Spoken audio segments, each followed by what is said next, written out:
नई बात दिल छू लेने वाली कहानी। लो आवरी मेरी मैया, तनिक यहाँ हमारे पास ही आकर बैठ जाओ।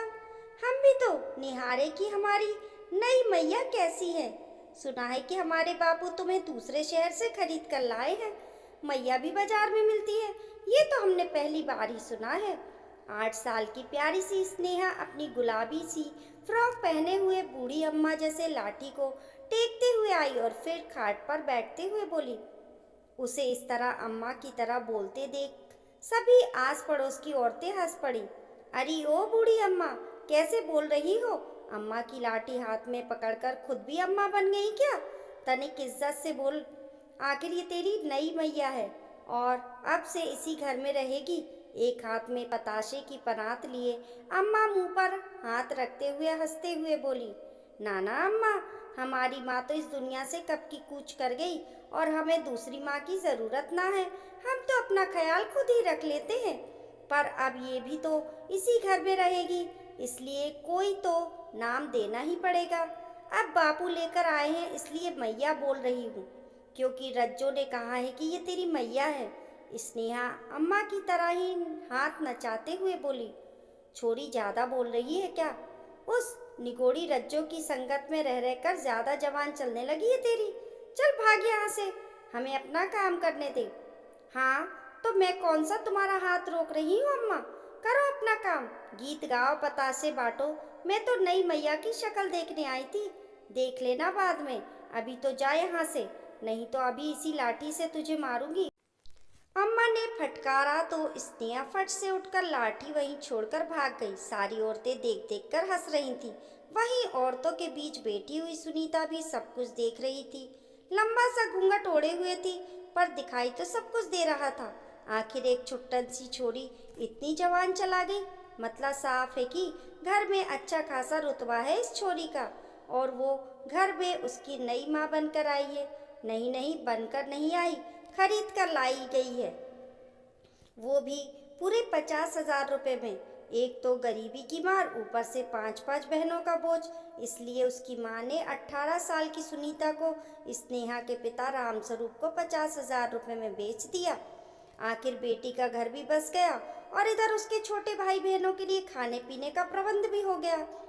इधर रामस्वरूप की पत्नी भी कुछ साल पहले चल बसी थी, पर जाने से पूर्व वो उसकी गोद में 3 साल की स्नेहा छोड़ गई थी। तब से अम्मा पीछे पड़ी हुई थी उसकी दूसरी शादी को। अब एक तो रामस्वरूप बीवी के जाने के बाद से वैसे ही पियक्कड़ हो गया, ऊपर से एक बेटी भी। अम्मा किसी तलाकशुदा या विधवा को अपनी बहू बनाकर लाने को तैयार थी, तो भला दूसरी शादी कैसे हो? इसलिए जब उसे अपने दोस्त से पता चला कि उसका कोई दोस्त किसी बिचौलिया को जानता है जो बाहर से लड़कियों के परिवार को पैसे देकर शादी करवाता है, तो बस उसने उससे बात की। तब वो सुनीता का रिश्ता रामस्वरूप के लिए लेकर आया।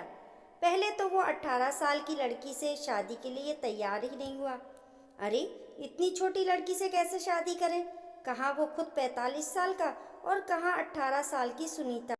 लेकिन जब अम्मा जिद पर अड़ गई कि एक तो शादी नहीं हो रही है, ऊपर से जो लड़की मिली है उसके लिए भी मना कर रहा है, जीते जी बहू का सुख देगा भी कि नहीं? यहाँ स्नेहा बिना माँ के रह जाएगी। तो वो सुनीता को 50,000 रुपये में ब्याह कर ले आया। खैर, इधर सभी आस पड़ोस की औरतें अपने अपने पताशे लेकर अम्मा को बधाई देकर अपने अपने घर रवाना हो गईं। और उधर अम्मा ने घर में काम करने वाली रज्जो को बुलाकर सुनीता को उसके कमरे में पहुंचा दिया। रज्जो सुनीता को उसके कमरे में छोड़कर जाने लगी तो पीछे पीछे स्नेहा भी आ गई और रज्जो से बोली, अरे रज्जो, मेरी मैया की सेवा हो गई हो तो चल थोड़ी देर बाहर घूम आते हैं, आज कुछ चटपटा खाने का मन कर रहा है। अरे हाँ रे मेरी गुड़िया, बस चलते हैं अभी। अच्छा, तो ये वही रज्जो है जिसके बारे में अम्मा बोल रही थी, सुनीता मन ही मन सोचने लगी। खैर, रज्जो उसे वहां बिठाकर स्नेहा का हाथ पकड़कर उसे अपने साथ ले गई। जब रामस्वरूप कमरे में आया तो उसने पहले ही बता दिया कि स्नेहा में उसकी जान बसती है। इस घर में स्नेहा और अम्मा के बाद ही उसकी जगह है, इसलिए इन दोनों को कभी भी भूल कर उसके कारण कोई दुख नहीं होना चाहिए। सुनीता तो क्या ही बोलती, जब माँ ने ही परवाह नहीं की तो यहाँ क्या उम्मीद करना। खैर, यूं ही वक्त बीत रहा था। सुनीता इस घर में अपनी जगह बनाने की कोशिश कर रही थी, लेकिन थी तो 18 साल की ही। कभी ना कुछ गलती हो ही जाती थी और फिर अम्मा अच्छे से डांट लगाती थी। यहाँ तक कि राम स्वरूप भी उसे अच्छे से डांट देता था, लेकिन तब जब वो पीकर आता था, डरी सहमी वो फिर अपने काम में लग जाती थी। इधर स्नेहा कभी उसके पास नहीं आती थी, दूर से ही बतिया लेती थी, पर उससे बतियाती ज़रूर थी, वो भी सिर्फ एक ही बात पर। बड़ी उत्सुकता होती थी उसे ये जानने की कि उसे क्या क्या पकवान बनाने आते हैं, और फिर अपनी पसंद के पकवान उससे ज़रूर बनवाती थी। अगर सुनीता रसोई में होती तो वो द्वार के बाहर बैठी बैठी उनसे बातें करती थी। बस यही एक रिश्ता था दोनों के बीच में, जिसके ज़रिए वो एक दूसरे को जानती थी। स्नेहा के बाकी के सारे काम तो रज्जो ही करती थी।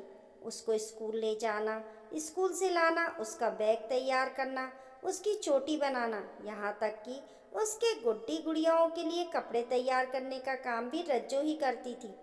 सुनीता को तो वो बिल्कुल हाथ तक नहीं लगाने देती थी। यहाँ तक कि सुनीता के साथ बाहर बाजार तक भी नहीं जाती थी। चाट पकौड़ी खानी होती तो रज्जो के साथ ही जाती थी।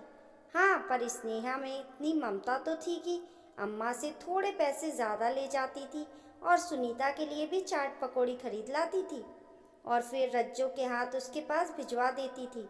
इस पर अम्मा उसे चढ़ाती, वाह रे छोरी, बड़ी दोगली है तू। अपनी नई मैया के लिए तो बड़ी ममता फूट रही है तेरी कि उसके लिए चाट पकौड़ी खरीद लाई।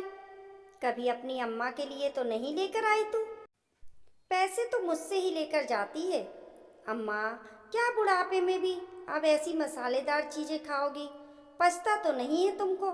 और कोई ममता वमता ना है? अब वो इस घर में रहती है तो कुछ हमारी भी जिम्मेदारी है। हम अकेले खाकर आ जाएं और उसको ना खिलाएं तो अच्छा लगता है क्या? अम्मा उसकी बातें सुनकर खूब हंसती। इधर सुनीता भी ये सब सुनकर मुस्कुराकर चाट पकौड़ी खाती जाती। अब कुछ दिनों बाद रज्जो की शादी पक्की हो गई और वो ब्याह कर दूसरे गांव चली गई। अब स्नेहा बिल्कुल अकेली हो गई। कौन उसके साथ खेले, किसके साथ बाजार जाकर चाट पकौड़ी खाए? अब उसका काम कौन करेगा? सुनीता से तो वो बिल्कुल ना बोले। अम्मा से बोलती तो वो तो किटकिट करना शुरू कर देती, मुझसे ही बुढ़ापे में काम करवाएगी। अरे तेरी नई मैया आई है, उससे अपना काम करवा। पर नाक के मारे तो वो बोलती नहीं। हालांकि हर चीज़ उसे जगह पर मिल जाती है और वो खुशी खुशी इस्तेमाल भी कर लेती, ये जानते हुए कि ये सब काम सुनीता ने किया है। बस इसी तरह दोनों की गाड़ी चल रही थी। दिवाली का त्यौहार नज़दीक था। राम स्वरूप अम्मा को कुछ पैसे देकर बोला, अम्मा, स्नेहा और तुम्हारी बहू को जो दिलाना हो दिलाना और अपने लिए एक अच्छी सी साड़ी ले आना। जब दोपहर में स्नेहा स्कूल से आ गई तब अम्मा ने उससे कहा, चल रही छोरी, फटाफट से तैयार हो जा, आज बाजार चलते हैं, नए नए कपड़े खरीद कर लाएंगे और चाट पकौड़ी खा कर आएंगे। बहुत दिन हो गए तुझे भी बाजार गए हुए। हम दोनों ही जा रहे हैं क्या? स्नेहा ने पूछा। क्यों, और किसको लेकर जाना है साथ में? तेरी नई मैया को? उसके लिए पैसे नहीं है मेरे पास। अम्मा उसे छेड़ते हुए बोली, बड़ी कंजूस हो गई हो अम्मा आजकल तुम। दिला दो उसे भी कुछ। दिवाली पर जब हम सब लोग नए कपड़े पहनेंगे तो क्या वो हमारी शक्ल देखेगी? ओहो, बड़ी दया आ रही है उस पर। जा तू ही बुला ला उसे। अम्मा अपने हाथ बांधते हुए बोली, अम्मा तुमको पता है ना, मैं इतनी ही बातें करती हूँ, बुला लो और साथ ले चलो। कहकर स्नेहा दरवाजे के बाहर जाकर खड़ी हो गई। खैर, अम्मा ने सुनीता को बुलाया और तीनों बाजार की तरफ रवाना हो गई। खरीदारी करने से पहले अम्मा दोनों को चाट पकौड़ी की दुकान पर ले गई। सुनीता कितने दिनों बाद बाजार आई थी, उसके चेहरे की रौनक बता रही थी कि वो कितनी खुश है। उसे खुश देखकर स्नेहा भी खुश हो गई। उसके बाद तीनों खरीदारी करने के लिए दुकान की तरफ जा रही थी कि रास्ते में स्नेहा का पैर फिसला और वो नीचे गिर गई। गिरते समय उसका सिर पत्थर पर जाकर टकरा गया, जिससे उसके सिर में चोट आ गई और खून बहने लगा। ये देखकर अम्मा घबरा गईं, जबकि सुनीता ने अपनी साड़ी के पल्लू से उसके खून को बहने से रोका। लोगों की मदद से वो लोग उसे पास के अस्पताल लेकर गए, जहां मरहम पट्टी कराने के बाद उसे घर भेज दिया गया। शाम को जब रामस्वरूप आया तो उसने शराब पी रखी थी। घर के बाहर ही गांव के दूसरे छोर पर रहने वाली काकी मिल गई। उसे देखते ही वो मुस्कुराते हुए बोला, अरे काकी, आज कहाँ रास्ता भूल गई? आज आपका कैसे आना हो गया? अरे बेटा, तेरे यहाँ ही आई हूँ। अब बिन माँ की बच्ची है, उसके लिए तू नई माँ भी ले आया। पर देख क्या ख्याल रखा है उसने।